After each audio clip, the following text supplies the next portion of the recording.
حضرات محترم، قرآن مقدسہ کہتا ہے کہ لا تجد قوما یؤمنون باللہ والیوم الآخر یوادون من حاد اللہ ورسولہ ولو كانوا آباءهم او ابناءهم او اخوانهم او عشیرتهم، کہ تم ہرگز نہیں پاؤ گے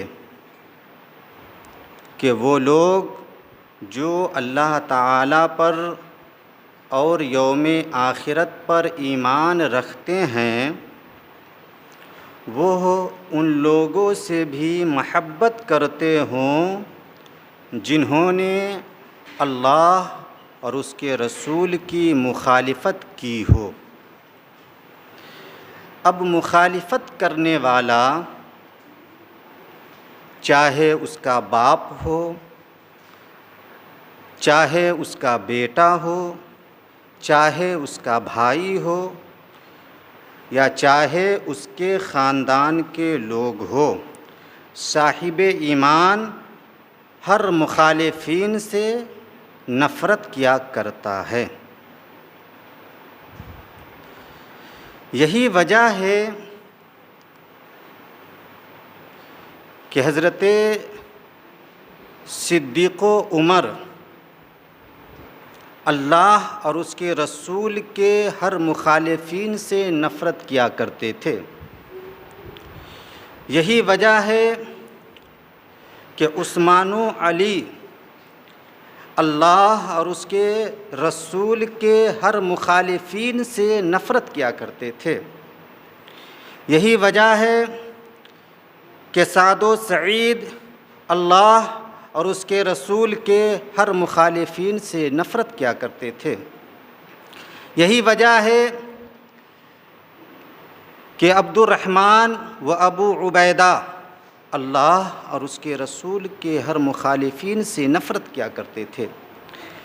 یہی وجہ ہے کہ طلحہ و زبیر اللہ اور اس کے رسول کے ہر مخالفین سے نفرت کیا کرتے تھے۔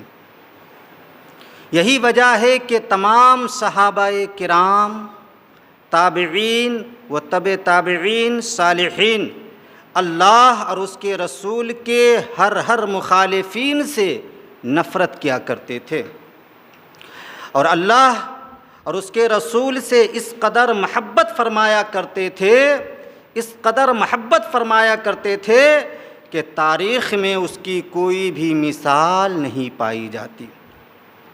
تو اسی محبت کی بنیاد پر ان لوگوں کو یہ طاقت حاصل ہو چکی تھی کہ ان کے روب و دبدبا کا سکہ ہر جانب بیٹھ گیا تھا، ان کی شجاعت و بہادری کا چرچا ہر جانب ہونے لگا تھا۔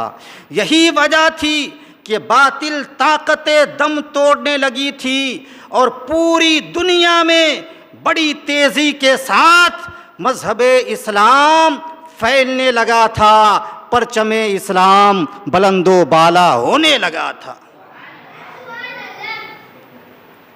پوری دنیا میں اسلامی علم لہرانے لگا تھا۔ اس لیے مسلمانوں، اللہ اور اس کے رسول سے محبت کیجیے، اور ان سے مخالفت کرنے والے جو ہیں ان سے آپ بھی بغاوت رکھا کیجیے۔ اور یہ بات بھی اچھی طرح ذہن میں بیٹھا لیجئے کہ حقیقت میں اللہ رب العزت سے وہی محبت کرتا ہے جو رسول پاک سے محبت کرتا ہے، اور جو رسول اللہ سے محبت نہیں کرتا حقیقت میں وہ اللہ سے بھی محبت نہیں کرتا۔ ذہن کو قریب کر کے سمجھنے کی کوشش کریں۔ وقت گزرتا گیا، اسلام تیزی کے ساتھ پوری دنیا میں پھیلتا گیا۔ جب دھیرے دھیرے پوری دنیا کا مسلمان رسول پاک سے بے انتہا محبت کرنے لگا، رسول پاک سے بے انتہا الفت کرنے لگا، باطل طاقتوں کو للکارنے لگا اور زندگی سے زیادہ موت کو پیار کرنے لگا۔ تو مخالفوں کے ہوش اڑنے لگے اور مخالفین اس سوچ و فکر میں پڑ گئے کہ آخر اس کے اندر کون سی طاقت چھپی ہوئی ہے کہ جس کی وجہ سے یہ ہر میدان میں فتح یابی کا جھنڈا نصب کرتا ہے اور ہر جگہ کامیابی و کامرانی کا پرچم بلند کرتا ہے، پرچم بلند کرتا ہے۔ تو ہزاروں کوششوں کے بعد مخالفین اس نتیجے پر پہنچے کہ اس کے اندر کوئی اور طاقت چھپی ہوئی نہیں ہے، بلکہ اس کے اندر صرف اور صرف عشق رسول کی طاقت چھپی ہوئی ہے، الفت رسول کی طاقت چھپی ہوئی ہے۔ تو حضرات، ان مخالفوں نے اپنے لوگوں کو یہ مشورہ دیا کہ اے لوگوں سنو، اگر تم ان کو کمزور کرنا چاہتے ہو، اگر تم ان کو لاغر و دبلا کرنا چاہتے ہو تو انہیں مارنے کی ضرورت نہیں ہے، ان سے لڑنے اور جھگڑنے کی ضرورت نہیں ہے، انہیں ملک سے بھگانے کی ضرورت نہیں ہے، بلکہ صرف اور صرف ان کے سینے سے عشق رسول کو نکالنے کی ضرورت ہے۔ جب تم ان کے سینے سے عشق رسول کو نکال دو گے تو یہ خود بخود سینکڑوں ٹکڑے میں بٹ جائیں گے اور اتنے کمزور ہو جائیں گے، اتنے کمزور ہو جائیں گے کہ یہ جوانی رکھ کر بھی ہمارا کچھ نہیں بگاڑ پائیں گے اور یہ زندہ رہ کر بھی ہمیں کچھ نقصان نہیں پہنچا پائیں گے۔ تو حضرات، ان مخالفوں نے، ان انگریزوں نے مسلمانوں کے سینوں سے عشق رسول کو نکالنے کے لیے دو گروہ کو تیار کیا، جس میں سے ایک گروہ کا کام تھا مسلمانوں کے ظاہر کو بدلنا اور دوسرے گروہ کا کام تھا مسلمانوں کے باطن کو بدلنا۔ تو ان میں سے جو پہلا گروہ تھا اس کا یہ کام تھا کہ مسلمانوں کے بچوں کو ترقی کا لالچ دے کر انہیں مسجدوں اور مدرسوں سے نکال کر کلبوں اور کالجوں تک پہنچانا۔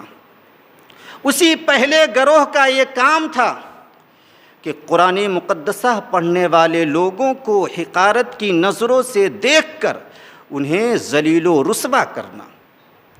اسی پہلے گروہ کا یہ کام تھا کہ مسلمان مردوں کے سروں سے پگڑیاں اور مسلمان عورتوں کے سروں سے دوپٹہ اتروانا۔ اسی پہلے گروہ کا یہ کام تھا کہ کھڑے ہو کر پیشاب کرنے کو، کھڑے ہو کر کھانے اور پینے کو ترقی کا نام دینا۔ اسی پہلے گروہ کا یہ کام تھا کہ مسلمانوں کے جسموں سے اسلامی لباس کو اتروانا۔ تو جب پہلے گروہ نے اپنا کام بخوبی پورا کر لیا، جب پہلے گروہ نے مسلمانوں کے ظاہری کو مکمل طور پر بدل دیا، تو اب دوسرے گروہ کو یہ ذمہ داری دی گئی کہ اب آپ ان کے باطن کو بدلیے۔ کس طرح؟ اس طرح کہ آپ قرآن مقدسہ کا غلط ترجمہ لکھیے، حدیث مقدسہ کا غلط مفہوم بیان کیجیے، رسول پاک کی عظمت کو گھٹا کر لکھیے، رسول پاک کی شان میں گستاخانہ جملہ لکھیے، تاکہ جب ان کی آنے والی نسلیں آپ کی لکھی ہوئی کتابوں کو پڑھیں گی تو اس میں نہ اپنے نبی کی عظمت و شان کو پائے گی، نہ اپنے نبی سے بے انتہا محبت کرے گی۔ تو حضرات انگریز کے ان غلاموں نے لکھنا شروع کیا. کسی نے لکھا کہ جس کا نام محمد یا علی ہو وہ کسی بھی چیز کا مالک و مختار نہیں. کسی نے لکھا کہ نبی کو پیٹھ کے پیچھے کا علم نہیں تھا. کسی نے لکھا کہ نبی تو ہماری طرح ہی بشر ہے. کسی نے لکھا کہ ان کا میلاد منانا جائز نہیں ہے. تو کسی نے لکھا کہ ان پر کھڑے ہو کر صلاۃ و سلام پڑھنا جائز نہیں ہے. تب بریلی کے امام نے قلم اٹھایا اور ان بکاؤ ملاؤں کو بے نقاب کرنا شروع کیا. ایسا بے نقاب کیا، ایسا بے نقاب کیا کہ دودھ کا دودھ اور پانی کا پانی ہو گیا.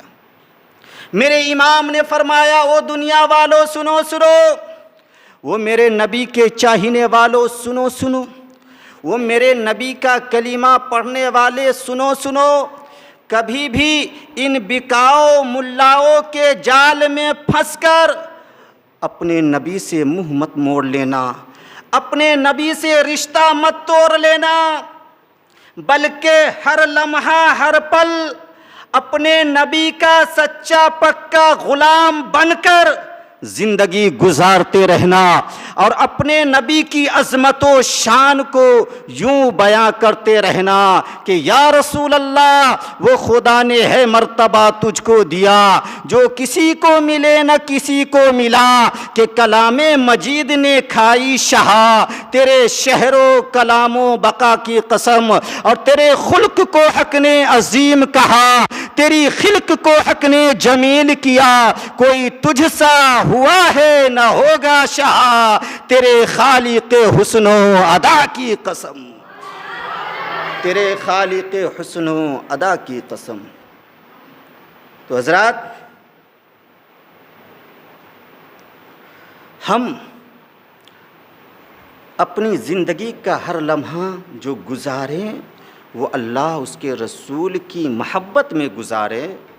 اگر ایسا ہم کریں گے تو اسی میں ہم سب کی کامیابی و کامرانی ہوگی، ورنہ ہم سب کو نقصان اٹھانا پڑے گا.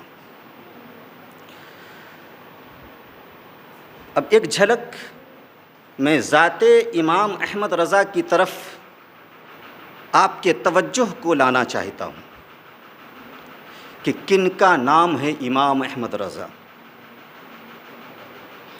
کن کا نام ہے امام احمد رضا. دیکھیں 1000 سے زائد کتابوں کے لکھنے والے مصنف کا نام ہے امام احمد رضا. چمنستان زہد و تقویٰ کے مسکراتے ہوئے پھول کا نام ہے امام احمد رضا. شریعت و طریقت کے خوبصورت سنگم کا نام ہے امام احمد رضا. کن کا نام ہے امام احمد رضا؟ سنو مسلمانوں، نگاہ ناز کے انتخاب کا نام ہے امام احمد رضا. آسمان فکر و فن کے شمس و قمر کا نام ہے امام احمد رضا. شعور و آگہی کی پختگی کا نام ہے امام احمد رضا. کن کا نام ہے امام احمد رضا؟ کشور علم و ادب کے بادشاہ کا نام ہے امام احمد رضا. تدبیر کے چمکتے ہوئے ہیرے کا نام ہے امام احمد رضا.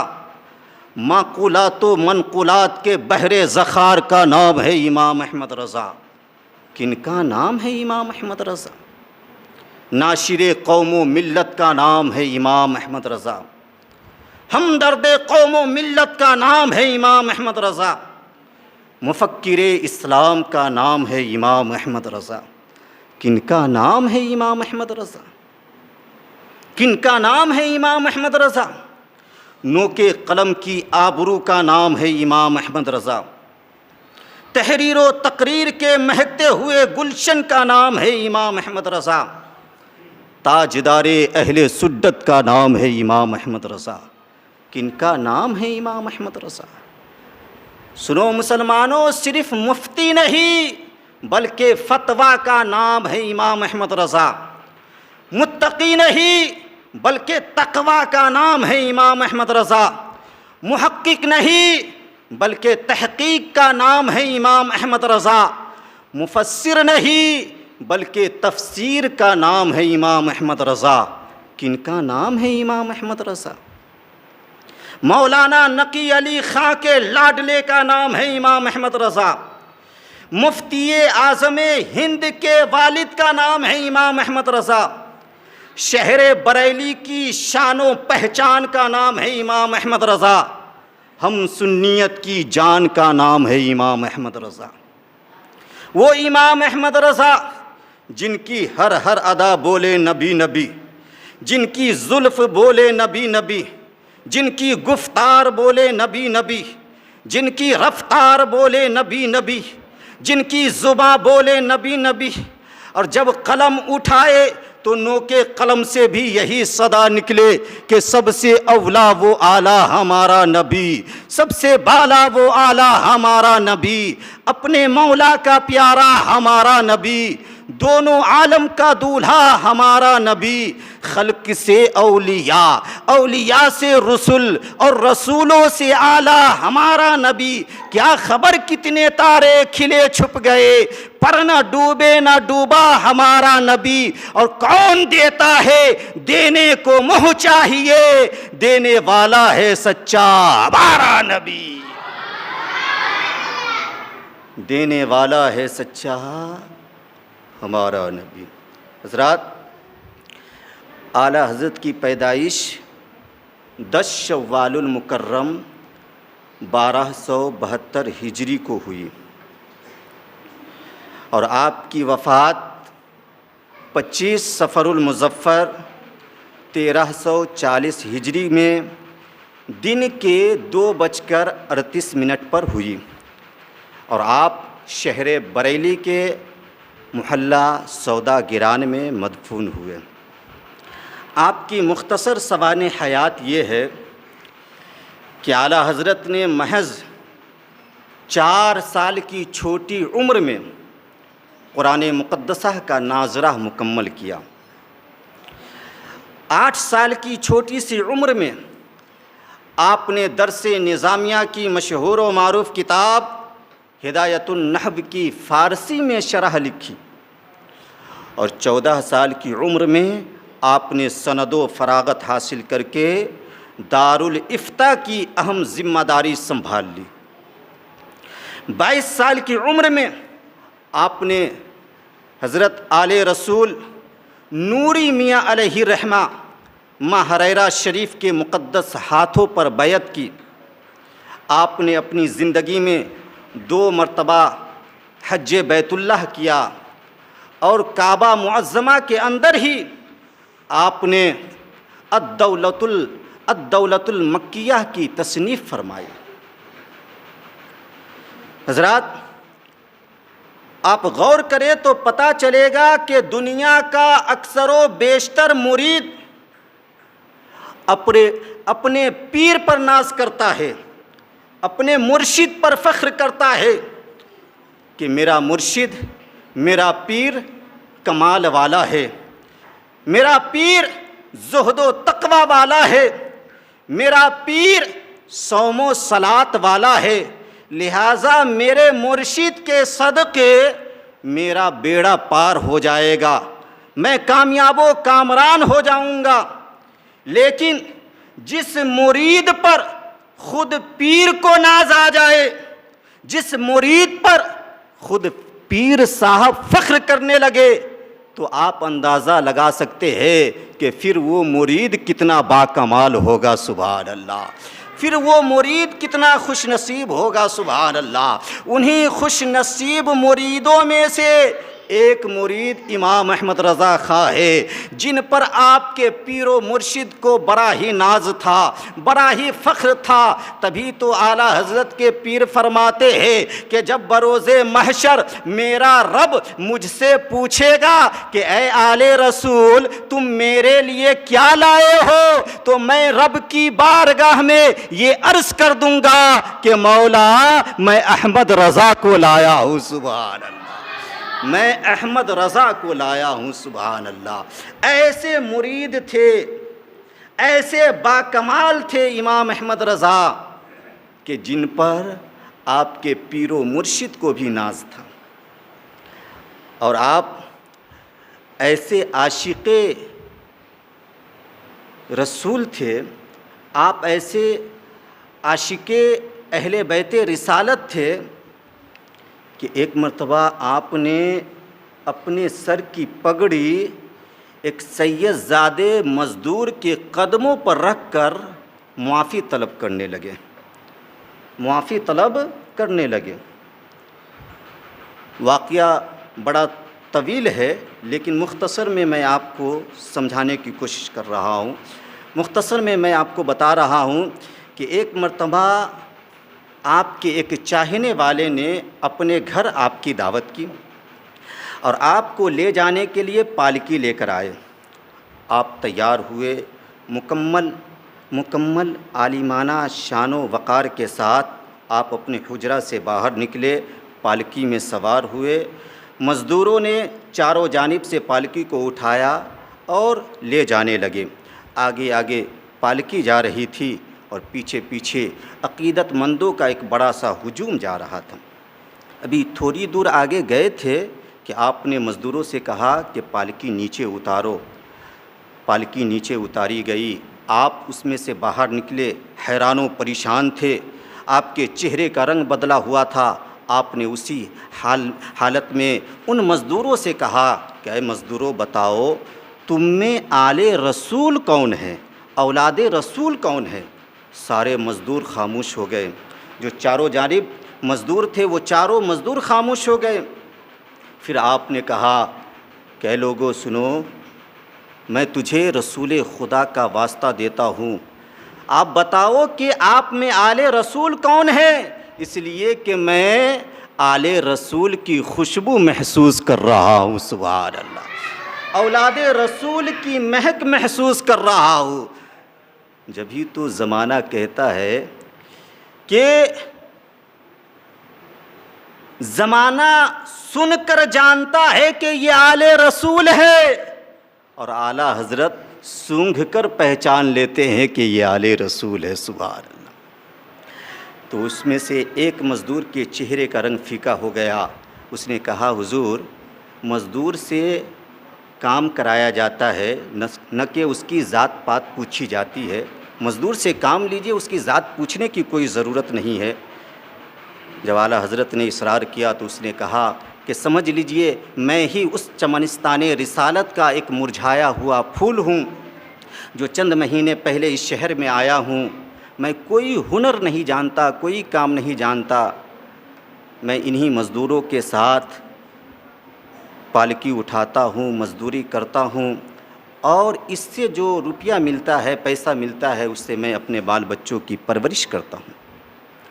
ابھی اس سید زادے مزدور کی بات ختم بھی نہیں ہوئی تھی کہ لوگوں نے پہلی مرتبہ یہ رقت آمیز منظر اپنی نظروں سے دیکھا کہ عالم اسلام کے ایک نامور عالم دین کے سر کی پگڑی اس سید زادے مزدور کے قدموں پر پڑی ہے، اور اعلیٰ حضرت رو رو کر کہہ رہے ہیں اے سید زادے، مجھ سے انجانے میں غلطی ہو گئی ہے، مجھ سے انجانے میں خطا ہو گئی ہے، لہٰذا آپ مجھے معاف کر دو۔ اگر آپ مجھے معاف نہیں کرو گے اور بروز محشر رسول پاک نے مجھ سے پوچھ لیا کہ اے احمد رضا، کیا میرے فرزند کے کندھے اسی لیے بنے تھے کہ وہ تمہاری سواری کا بوجھ اٹھائے، تو میں کیا جواب دوں گا؟ لہٰذا آپ مجھے معاف کر دیں۔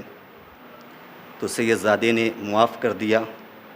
اعلیٰ حضرت نے فرمایا کہ نہیں، معافی ایسے نہیں ہوگی، آپ پالکی میں بیٹھے اور جتنی دور آپ مجھے اٹھا کر لائے ہیں اتنی دور میں آپ کو اٹھا کر لے جاؤں گا۔ سبحان اللہ۔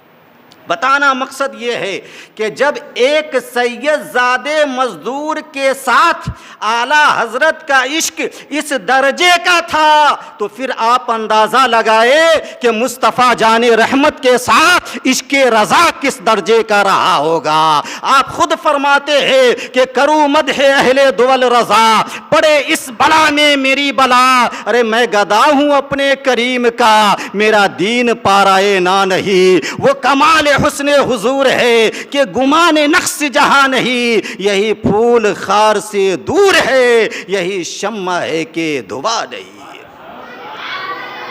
اللہ تعالی ہم سبوں کو اولیاء کرام سے، بزرگان اعظام سے سچی پکی عقیدت و محبت کرنے کی توفیق عطا فرمائے۔ وآخر دعوانا ان الحمدللہ رب العالمین۔